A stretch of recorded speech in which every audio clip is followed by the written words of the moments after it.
ازيكم عاملين ايه؟ يا رب تكونوا بخير. يلا نعمل النهارده مع بعض بقى كده كحك العيد. هنعمل طريقة كحك على السخن. هنعمل كحكاية دايبة ناعمة جدا جدا كده، اجمل من بتاع المحلات كمان. اول حاجة كده انا عندي هنا كده كيلو من الطحين متعدد الاستخدامات، او طحين فاخر او طحين للكحك. عندي كده معلقة من الخميرة الفورية، معلقتين من السكر البودر، معلقتين من السمسم، كوباية الا ربع من الحليب الدافي.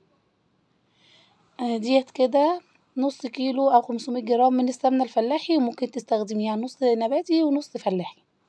ممكن تستخدميها نوع واحد من الاتنين زي ما تحبي. تمام كده.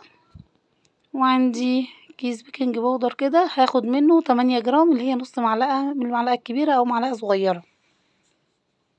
وعندي كمان هنا كده معلقتين من السمسم، سمسم ني عادي مش متحمص لان هو لسه هيدخل فرن تاني.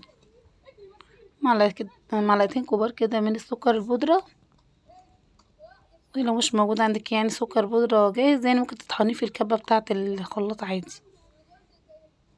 هقلب بقى كله مع بعضه كده، اسيبهم على جنب، واجيب بقى كوبايه الا ربع من الحليب الدافي، وعليهم كده معلقه كبيره من الخميره الفوريه، وهبدا بقى ادوبهم كده مع بعض الخميره عشان اضمن ان هي دابت كلها كده مع الحليب. الخطوه اللي جايه بقى جبت السمنه بتاعتي كده، حطيتها على النار، سخنتها حلو، ما ازحتش السمنه جامد، سبتها بس لما تسخن معلقه خشب كده، وهبدا اقلبها. والكحك اللي على السخن بيكون افضل لو هتعملي كميه كبيره يعني، بيكون افضل عندك ان انتي تعمليه على السخن علشان طعمه ما يغيرش معاكي لو قعد منه لفترة طويلة. بصوا بقى الخطوة دي مهمة جدا جدا. انا قلبت السمنة بس كده الاول، شربتها الدقيق، وهنا هبدأ ابسس الدقيق كده مع السمنة لغاية ما يوصل معايا المرحلة دي كده كأنه عجين.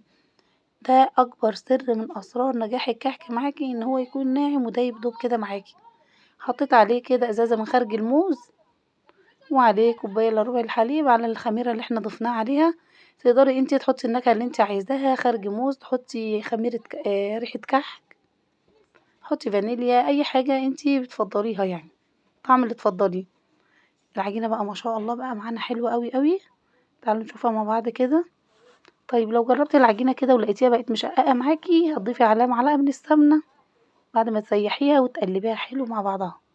ما تعجنيش الكحك، ما بيتعجنش علشان ما يطلعش خشن معاكي.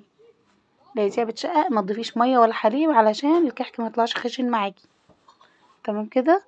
هغطيها بكيس بقى عشان عليها سمنه كتير، واحضر بقى ايه الحشوات بتاعتي. انا عندي هنا كده الملبن، حطيت عليه معلقه من السمنه، وهبدا اعجنه مع بعضه واشكله بالشكل ده كده على شكل كور صغيره. خلصت بقى كميه الملبن. كيلو الدقيق، كيلو الكحك بياخد نص كيلو من الملبن. عندي هنا كده لوز، وعندي سوداني، وعندي زبيب، انتي زي ما تحبي الحشوه اللي انتي عايزاها. هبدأ اخد بقى كده قطعة من العجينة. شوفي انت عايزة الكحكاية كبيرة صغيرة متوسطة، دي اذواق يعني، كل واحد على ما حسب ما هو عايز. باخد كده قطعة العجين وبعمل فيها تجويف حلو قوي كده، علشان احط الملبن جواه، واضمن ان الملبن ما يخرجش منه بعد التسوية او بعد التشكيل بعد ما يخمر. فالخطوة دي مهمة جدا جدا، وهبدأ اعملها بالشكل اللي انتوا شايفينه ده. انا بحب اعمل الكحكة اللي تكون متوسطة، بتكون حلوة في التقديم، وبعد ما بيخمر كمان بتكون لطيفة يعني مش وحشة. محضرة بقى الصاج عندي كده ومفيهوش اي مادة دهنية. انا هشتغل هنا كده بالبصامة، اعمل الكحك بتاعي بالبصامة، بتكون سهلة وسريعة، وبتعملي يعني كمية كبيرة في وقت بسيط. حابة انتي بقى تشتغلي بالمنقاش برضو براحتك خالص، بس انا بتكون اسهل عليا يعني ان انا اعمله كده ايه بالبصامة.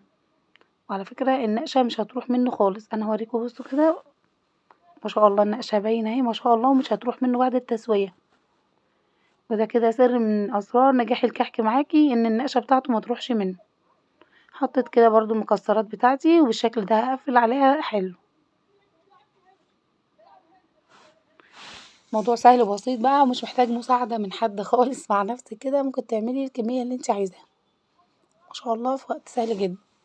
تمام كده. خلص الكمية بقى كلها كده، خلص بقى الكمية كلها بنفس الشكل ده. هسويه ازاي بقى؟ شايفين الكحك ما شاء الله عليه. انا هسوي على طول، مش بسيبه يخمر ولا حاجة. انا مشغلة هنا كده الفرن، سيبته يسخن 5 دقايق، وحطيت الرف في النص، وحطيت الكحك على الرف في النص كده على درجة حرارة 160. هياخد معايا مدة 20 دقيقة. الكحك بالملبن بيقعد معاكي 20 دقيقة في الفرن، الكحك اللي من غير حشو خالص بيقعد معاكي 30 دقيقة في الفرن، الكحك بالعجوة هيقعد معاكي برضه 20 دقيقة في الفرن مدة التسوية بتاعته. بتسيبيه على نار هادية تماما كده على درجة حرارة 160 170.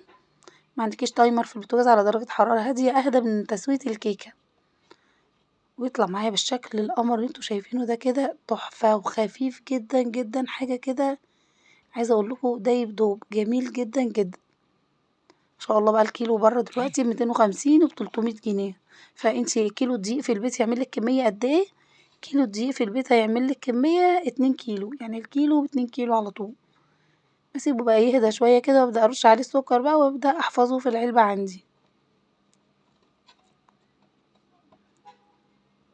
انا بحب ارش عليه السكر كله كده مرة واحدة واحفظه في العلبة. ما شاء الله النقشة ما راحتش منه خالص زي ما انتوا شايفين، حاجة كده زي الفل. وتقدري برضو تحفظيه كده في طبق التقديم وتغلفيه بستريتش رول كده او حاجة لحين التقديم، يعني لو معندكيش علبة محكمة الغلق ما تسيبوش كتير في الهوا كده، غطيه على طول، لاني بقى ايه عليه سكر وكده ما يتعرضش لاي حاجة.